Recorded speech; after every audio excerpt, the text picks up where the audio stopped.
Assalamualaikum warahmatullahi wabarakatuh. Baiklah, perkenalkan saya Yogi Nopriansa dari SAA 1 dari semester 5 NIM 19203098. Baiklah, di sini saya akan menjelaskan atau membacakan kisah dari legenda dari daerah saya, yaitu Pelawang, yang berjudul dengan legenda Puyang Gadis Kabupaten Pelawang. Baiklah, langsung saja di sini saya akan membacakannya. Legenda Puyang Gadis. Puyang Gadis adalah salah satu legenda yang sangat terkenal di setiap sudut Pelawang. Semua masyarakat bumi saling keruani Sanggirawati mengetahui tentang legenda tersebut. Dari segi namanya tokoh terdapat banyak versi cerita legenda yang ada di masyarakat. Namun demikian tak menghilangkan esensi sebenarnya dari legenda Puyang Gadis. Berawal dari sebuah kisah seorang gadis dan cantik jelita yang lahir di desa Kapupang. Desa tersebut saat ini terletak di Kecamatan Tebing Tinggi, berjarak sekitar 2 km dari perumahan dinas Bupati Pelawang. Diberi nama Kupang karena konon katanya di desa tersebut banyak ditumbuhi tanaman kupang. Ada yang menyebut gadis cantik itu bernama Siti Rohina, ada juga yang mengatakan namanya Siti Lam, dan ada juga yang mengatakan ia bernama Mahina. Terlepas dari siapapun namanya, ia merupakan gadis miskin yang dijuluki dengan kembang desa Kupang. Siti Rohina dikaruniai kecantikan lahir dan batin. Kecantikan lahir dan batin. Tak hanya perasaan dan jelita, ia juga sangat rendah hati. Meski terlihat dengan wajah menawan, tak pernah sekalipun ia meninggalkan hati. Bahkan kecantikannya sudah tersebar keluar desa Kupang. Siti Rohina tinggal bersama kakak sayangannya. Ayah dan ibu mereka sudah tiada. Sama hanya dengan Siti Rohina terdapat perbedaan nama mengenai kakak Siti Rohina. Ada yang menyebut Hulu Balang, ada juga yang bilang namanya Abdul Amaran dan diberi julukan Bujang Juaro. Abdul Amaran memiliki ilmu silat dengan kesaktian yang tinggi serta piawai dalam berbagai hal. Ia adalah sosok laki-laki yang sangat menyayangi adiknya. Pada suatu hari, Siti Rohina bersama dengan gadis lainnya sedang mencuci pakaian dan mandi di sungai yang ada di dekat desa Kupang. Mereka terlalu asik bermain air dan menikmati keindahan sungai yang sejuk dan jernih. Siti Rohina dan teman-temannya menghabiskan waktu di sungai hingga sore hari. Saat hendak pulang, Siti Rohina lupa membawa tempat alat-alat mandinya, disebut dengan tukuk labu. Ada juga yang bilang tukuk labu ini tak sengaja hanyut terbawa arus sungai. Saat mereka sedang asyik bermain air, pada intinya Siti Rohina kehilangan tukuk labunya. Jam berganti hari berganti minggu. Tukuk labu milik Siti Rohina berkelana terbawa arus hingga ke sungai Musi Palembang. Di suatu sore nan berawal sebuah kapal besar atau jung melihat di perairan sungai Musi kota Palembang. Kapal itu memiliki seorang Sunan Palembang yang sangat kaya raya. Salah seorang pengawal melihat benda aneh yang mengapung di atas permukaan air. Tuanku Sunan, tengok ada sesuatu yang mengambang di sana. Salah seorang pengawal menunjuk ke arah tujuan. Cepat kau ambilkan untukku, kata Sunan Palembang. Dengan serta-merta pengawal tersebut mengambil benda yang mengapung. Benda ini aneh, Nian, tuanku, Sunan. Pengawal yang lain bicara. Yo, kau benar, ini aneh, Nian. Aku jadi penasaran benda ini apa dan milik siapa. Sunan Palembang benar-benar dibuat penasaran. Kacau, ini cepat kau ceritakan, ahli nunjung, perintah Sunan kepada salah satu pengawalnya. Baik Sunan,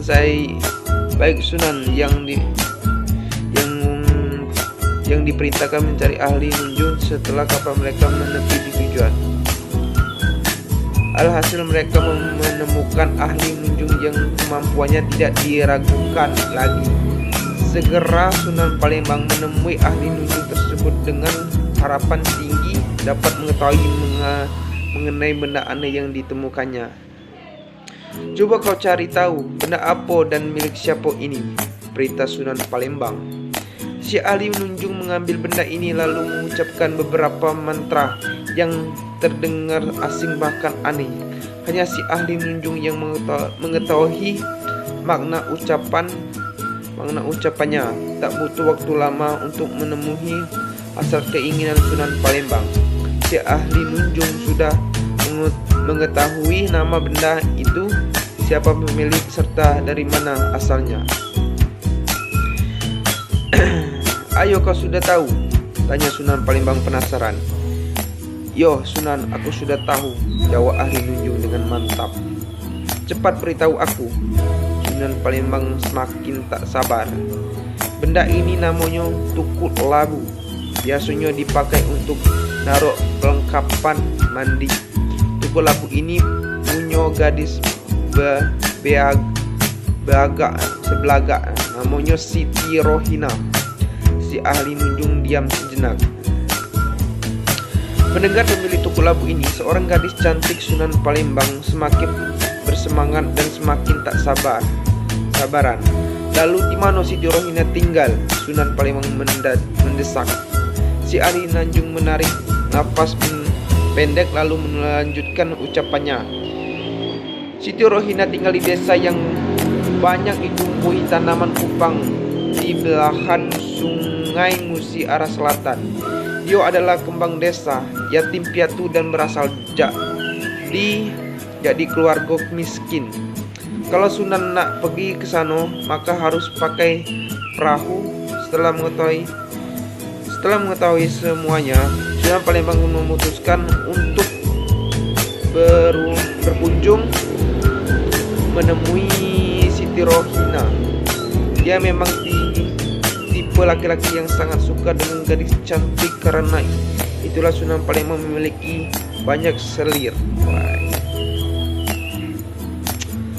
Tanpa menunggu waktu lama, esok hari pagi-pagi sekali Sunan Palembang dengan didampingi pengawalnya segera meluncur ke desa yang banyak ditumbuhi tanaman kupang. Kapal mega memiliki Sunan Palembang berlayar menuju ke Kupang Siti Rohina. Setibanya di tempat tujuan, masyarakat desa Kupang dibuat kaget dengan kedatangan seorang tamu terhormat yang turun dari kapal mewah. Kau cari tahu di mana rumah Siti Rohina, perintah Sunan Palembang kepada pengawalnya. Baik, tuanku. Tak sulit mencari rumah gadis paling cantik di desa Kupang. Masyarakat yang sedang mencari ikan segera menunjukkan rumah Siti Rohina. Sayangnya pada hari pertama berkunjung, Sunan Palembang tak dapat berjumpa dengan gadis cantik idaman dikarenakan Siti Rohina sedang nyamah atau menangkap ikan hanya dengan menggunakan tangan. Hanya ada bujang juara di rumahnya. Sunan Palembang menyampaikan maksud dan tujuan datang ke desa Kupang. Mengetahui hal tersebut, bujang juara sangat terkejut. Keterangan Sunan Palembang yang memiliki banyak selir sudah tersebut luar, termasuk bujang juara mengetahui hal tersebut. Ia jelas tak ingin jika adiknya kesayangan menjadi selir dari orang seperti Sunan Palembang. Kalau begitu silakan Sunan Palembang datang ke sini 3 hari lagi, ucap bujang juara dengan sopan. Baik, 3 hari lagi harus ada kabar baik yang akan diterima. Sunan Palembang agak sedikit kecewa karena tak menemui Siti Rohina. Sepulang Siti Rohina dari Nyama di Sungai, Bujang Juara langsung menceritakan hal terjadi selama adiknya tak ada di rumah. Sontak Siti Rohina terkejut dan menolak pinangan dari Sunan Palembang. Sunan Palembang, Kak Rohina dak galak menikah dengan dan jadi selir dari Sunan Palembang itu. Kakak kan tahu kalau dia punya banyak selir. Aku pun tambah dak galak jika adikku menjadi selir. Mereka terdiam sejenak. Lalu Bujang Juara punya rencana agar Sunan Palembang tak bertemu si Rohina. Nah, aku punya akal. Kalau si Sunan datang lagi ke sini, kau nyemunilah dulu ke desa sebelah, yaitu desa Batu Pance. Jangan balik sebelum rombongan Sunan itu balik. Au kak, jawab si Rohina. Nah, tibalah hari yang telah terjanji. Sunan Palembang bersama pengawal datang ke rumah Siti Rohina dengan harapan bisa bertemu dengan kembang desa tersebut. Namun sayang, Sunan Palembang dibuat kesal dengan tidak adanya Siti Rohina. Untuk kedua kalinya Sunan Palembang merasa kecewa. Di mana Siti Rohina? Tanya Sunan Palembang menyelidiki. Maafkan aku Sunan, Siti Rohina sedang dak katik di rumah, jawab Bujang Juara.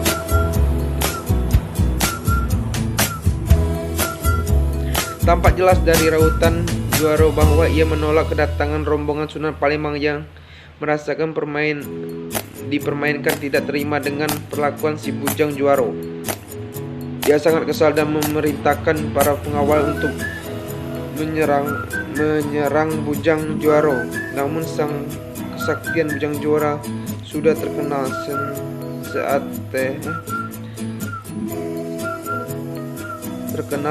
seantero Nusantara. Tak ada satupun dari pengawal Sunan Palembang mampu menumbangkan Bujang Juara. Malahan satu persatu pengawal dikalahkan. Hari kedua kedatangan Sunan Palembang kembali pulang dengan tangan kosong. Sekembalinya Sunan Palembang ke tanah asalnya, Bujang Juara memerintahkan Siti Rohina yang sedang bersembunyi di desa Batu Pance untuk kembali ke desa Kupang. Kali ini mereka harus menyiapkan sisa terbaru agar Siti Rohina tidak bertemu dengan Sunan Palembang yang belum juga menyerah. Bahkan rasa penasaran semakin mengebu. Tak baik juga Siti Rohina kembali ke desa Batu Pance. Cepat atau lambat Sunan Palembang pasti akan menemukannya. Lama mereka berpikir, akhirnya Bujang Juara bersama warga desa Kupang menemukan ide brilian untuk menyembunyikan Siti Rohina. Mereka memutuskan membuat lubang sembunyi untuk Siti Rohina yang dibuat di belakang rumahnya. Alhasil setiap kali Sunan Palembang dan rombongan ke desa Kupang untuk menjemput paksa Siti Rohina, mereka harus kembali dengan tangan kosong. Ditambah lagi warga desa Kupang sudah sangat geram dan merasa terganggu dengan kedatangan mereka.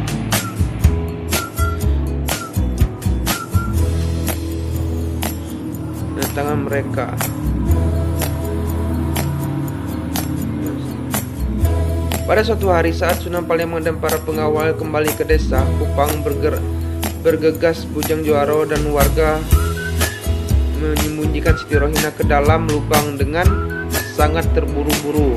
Kali ini Sunan Palembang sudah aman, geram dan terpaksa meninggalkan desa Kupang tanpa membawa apa-apa. Seketika Bujang Juara tersadar dan tersentak bahwa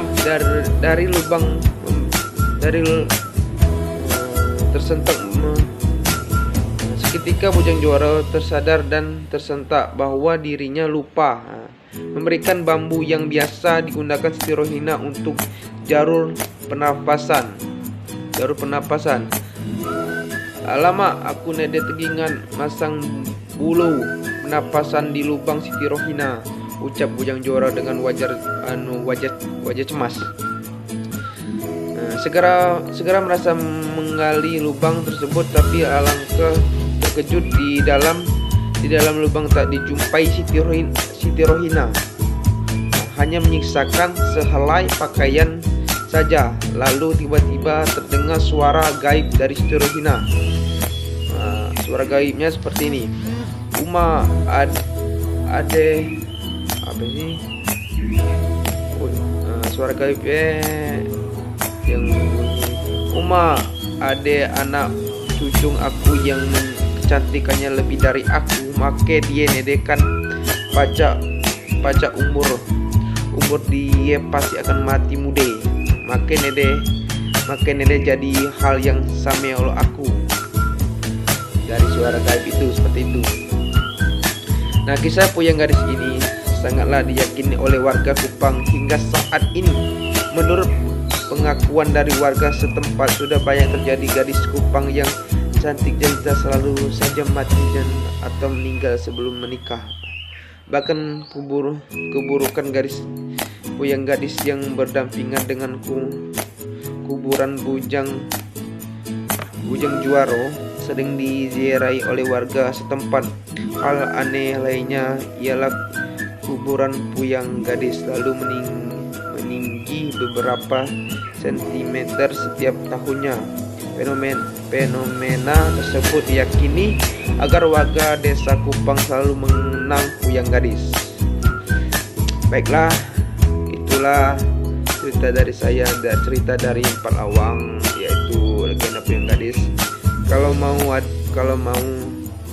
cerita lebih lengkapnya, ketik saja legenda Puyang Gadis Empat Lawang. Baiklah, cukup sekian dari saya. Kalau ada salah kata saya mohon maaf. Berdoa saya mohon ampun. Saya akhiri. Wassalamualaikum warahmatullahi wabarakatuh.